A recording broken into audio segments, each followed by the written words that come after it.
wa la yuzakkihim wa lahum adzabun alim. Orang-orang yang menjual sumpah dan janji mereka dengan harga yang murah atau dengan keduniaan, maka di akhirat nanti dia tidak akan mendapatkan kebaikan. Bukan hanya itu, Allah pun tidak akan mengajak dia berbicara. Bukan hanya itu, Allah pun tidak akan melirik dia pada hari kiamat. Bukan hanya itu, dia tidak akan disucikan dari neraka untuk dipindahkan ke surga. Bukan hanya itu, dia hanya akan mendapatkan adab yang sangat pedih.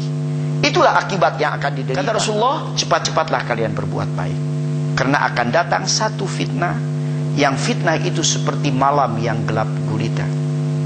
Akibat fitnah itu akan banyak orang yang paginya iman, sorenya kafir, sorenya iman, paginya kafir, karena banyak orang yang menjual agamanya demi keuntungan dunia, yang lebih khusus lagi demi harta dan kedudukan. Tentu dua hadis Rasulullah ini bukanlah sebuah larangan bagi kita untuk mencari keduniaan dan mencari harta itu. Hadis ini hanya merupakan warning, peringatan. Karena Islam memerintahkan kepada kita untuk kaya. Adanya perintah zakat sama artinya dengan adanya perintah kaya. Adanya perintah haji sama artinya dengan adanya perintah kaya.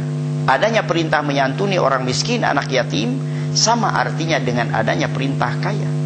Bahkan Rasulullah tegas mengatakan, min sa'adatil mar'i al-maskanul wasi wal jarus salih wal markabul hani.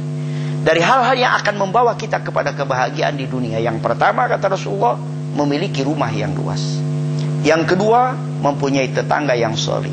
Yang ketiga, memiliki kendaraan yang nyaman. Dari alasan-alasan tadi tergambar bahwa sepertinya di satu sisi Rasulullah melarang kita untuk mencari kekayaan dan keduniaan. Di sisi lain Rasulullah juga memerintahkan. Karenanya sekali lagi saya ingin mengatakan, dua hadis Rasulullah yang pertama bukan sebuah larangan, tapi dia hanya merupakan sebuah peringatan. Yang dilarang oleh agama bukan mencari kedudukannya, bukan mencari kekayaannya. Yang dilarang oleh agama adalah kekayaan yang bisa membuat kita lupa kepada Allah. Allah berfirman, ya ayyuhalladzina amanu la tulhikum amwalukum wala auladukum an dzikrillah wa may yaf'al dzalika faulaika humul khasirun. Wahai orang-orang yang beriman, janganlah sampai harta yang kalian miliki, anak keturunan yang kalian miliki, menjadikan kalian lupa kepada Allah. Dan siapa saja yang dibuat lupa oleh harta dan anaknya, maka dia akan menjadi orang yang rugi di dunia dan rugi di akhirat kelak kemudian hari. Jadi dari ayat ini digambarkan oleh Allah bahwa mencari kekayaannya boleh. Yang dilarang oleh agama adalah kekayaan yang membuat kita lupa kepada Allah. Kemudian apa langkah yang harus kita lakukan? Apa kiat yang harus kita lakukan agar kita tidak termasuk orang yang dibuat lupa oleh harta kita? Apa kiat yang harus kita lakukan agar kita tidak termasuk orang-orang yang hubud dunia wa karahiyatul maut, sampai kita berani menghalalkan cara, sampai kita berani menjual agama hanya untuk keduniaan dan kekayaan itu? Apa langkah yang harus kita lakukan? Yang pertama, tanamkan di dalam hati kita keyakinan bahwa dunia bukan tujuan. Dunia bagi kita tempat berjuang mempersiapkan bekal untuk kehidupan akhirat yang bernama takwa. Dan siapa saja yang sudah sampai kepada peringkat takwa, maka pasti apapun yang diinginkan manusia itu di dunia, pasti Allah akan memberikannya. Kemudian yang kedua, tanamkan di dalam hati kita keyakinan bahwa dimanapun kita berada, Allah tahu dan melihat kita. Ketika kita berdua, yang ketiganya adalah Allah. Ketika kita bertiga, yang keempatnya adalah Allah. Ketika kita berempat, yang kelimanya adalah Allah. Allahu ma'akum aynama kuntum. Allah bersama kalian di mana saja kalian berada. Karena itu, jika rasa dilihat dan diperhatikan oleh Allah sudah tertanam dalam hati setiap orang yang mengaku dirinya Islam, maka pasti dia tidak akan melakukan sesuatu yang dilarang oleh Allah. Karena dia yakin, tersembunyi sekalipun dia melakukannya, Allah tetap melihat dan memperhatikan apa yang dia lakukan. Kemudian yang ketiga, tanamkan di dalam hati kita keyakinan bahwa apapun yang kita lakukan dicatat dan direkam oleh anggota tubuh kita, dan anggota tubuh kita itulah nanti yang akan lapor kepada Allah.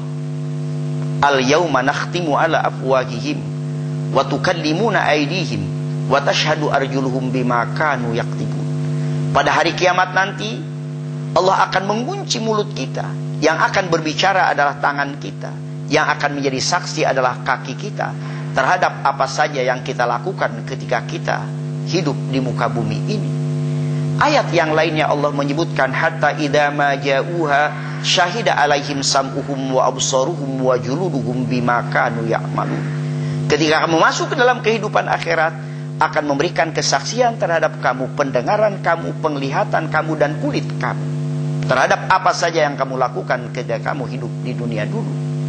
Ayat yang lainnya menyebutkan, al-yauma tashhadu alaihim alsinatuhum. Pada hari kiamat nanti Allah akan memberikan kesaksian terhadap kamu, lidah kamu. 3 ayat ini menggambarkan kepada kita bahwa pada saat kita menghadap kepada Hakim yang Maha Adil, mulut kita akan dikunci, yang akan berbicara adalah tangan kita, yang akan menjadi saksi adalah kaki kita, mata kita, telinga kita, kulit kita, dan lidah kita. Jika ini semua tertanam di dalam hati kita ketika kita hidup di dunia sekarang ini, maka pasti kita tidak akan mengatakan sesuatu yang akan menimbulkan murka Allah. Mata kita tidak akan kita gunakan untuk melihat sesuatu yang akan melahirkan kemarahan Allah. Begitu juga yang lainnya. Kenapa? Lahir dari sebuah keyakinan bahwa dimanapun kita berada, selalu dicatat dan direkam oleh anggota tubuh kita sendiri. Jika ini yang tertanam di dalam hati kita secara baik, rasanya akan lahirlah sebuah kehidupan yang aman, kehidupan yang tenang, kehidupan yang tentram.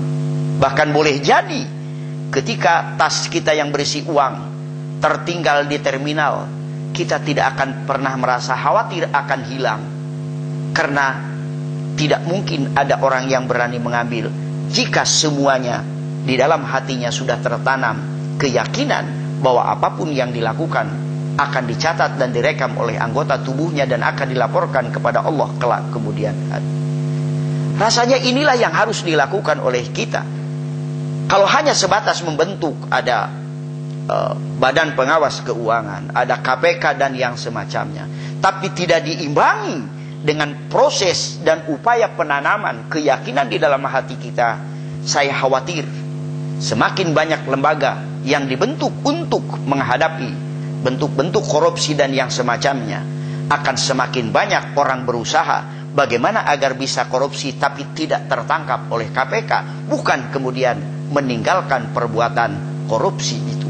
Tapi kalau iman yang tertanam, mungkin kalaupun tidak ada lembaga itu, dia akan komitmen dengan dirinya, dia akan komitmen dengan Tuhannya, sehingga dengan demikian dia tidak akan melakukan sesuatu yang dilarang oleh Allah.